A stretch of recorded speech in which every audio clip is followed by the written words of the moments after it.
I'd like to talk for a few minutes today about some myths. Some, in my opinion, some very dangerous myths. But before I do, I want to give you a little bit of a sense of who I am.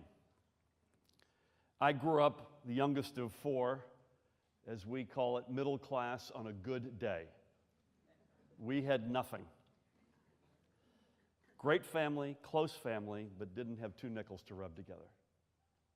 We did have heroes, however. John Kennedy, who, by the way, we used to observe never spent 1 minute of his personal life in the middle class. Martin Luther King Jr., Harry Truman. Those were the names at our kitchen table. We also had the sense that on the margin, government was with us. That if you worked hard, you stayed out of trouble, you got lucky, you could get somewhere. The wind could be at your back. You could do better than your folks did. That was America.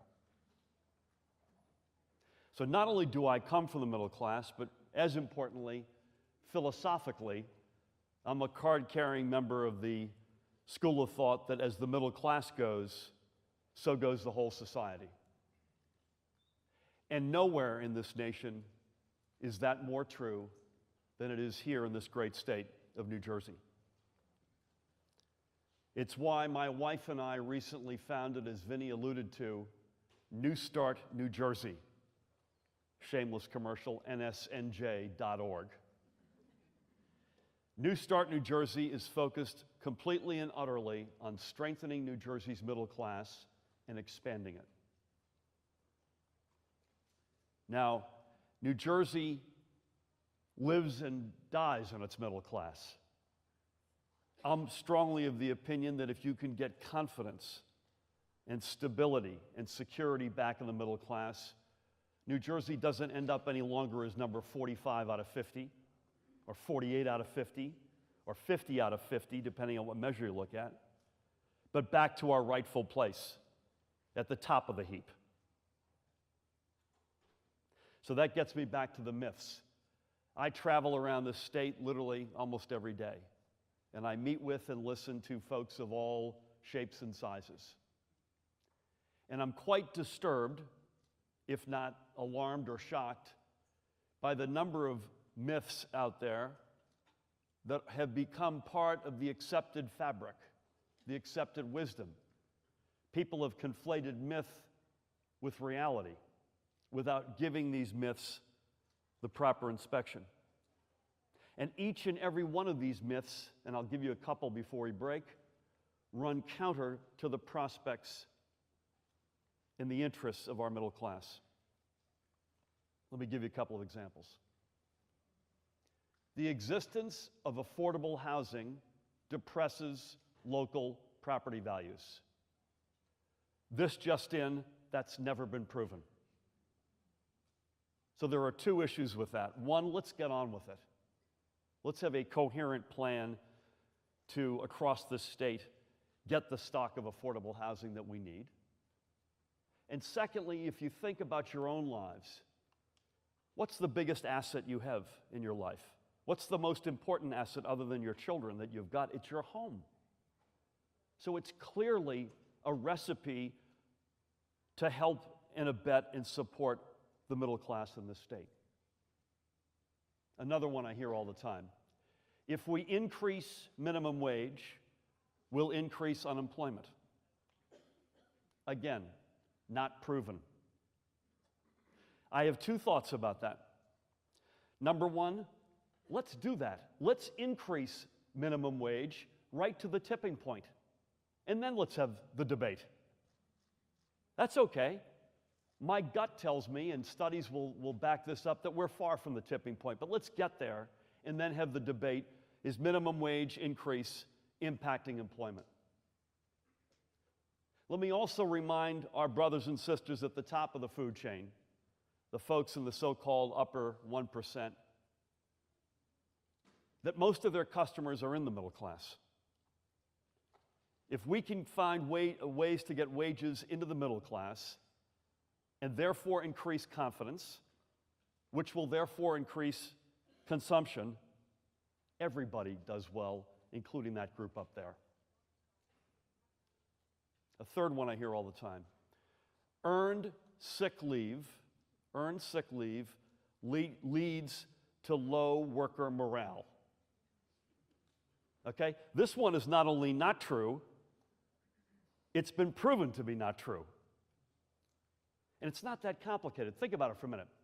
If you're in a job and you've got no sick leave and you think, if I don't get to work, I'm going to lose my job, compared to the better state of, you know what, I know if I'm sick, I'm okay. That gives you a level of confidence, security, a whole new attitude. So I'd argue, let's find a way not to just get this notion enacted in 7 or 8 communities.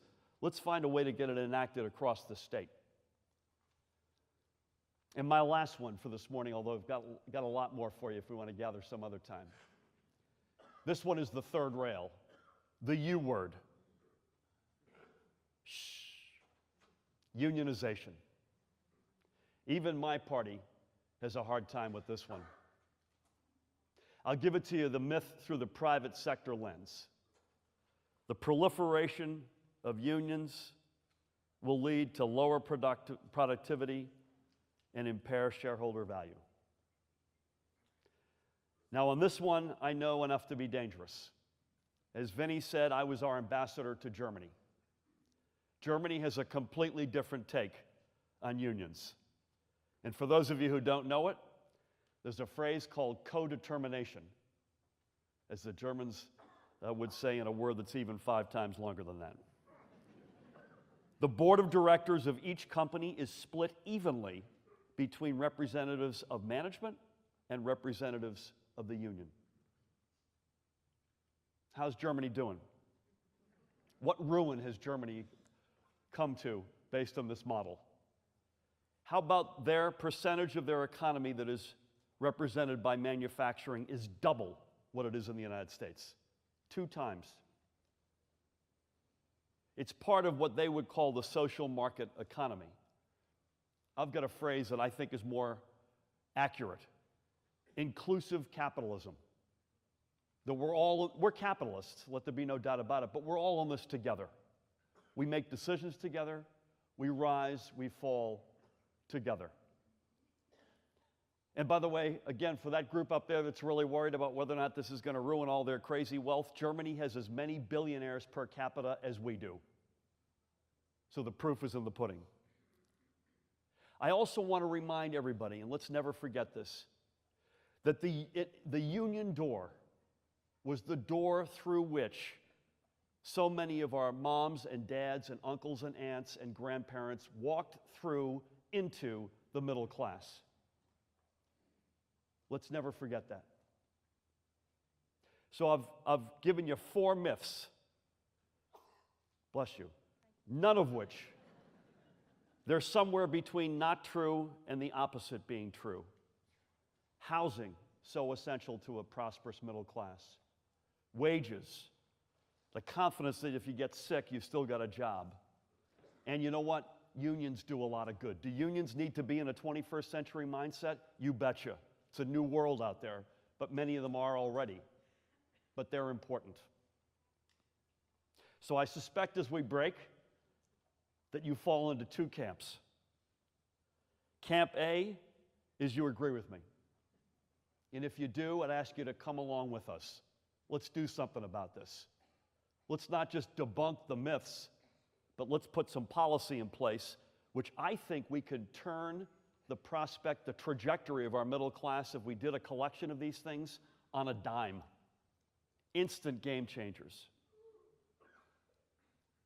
I suspect there's another group of you out there who remain skeptical, and that's okay.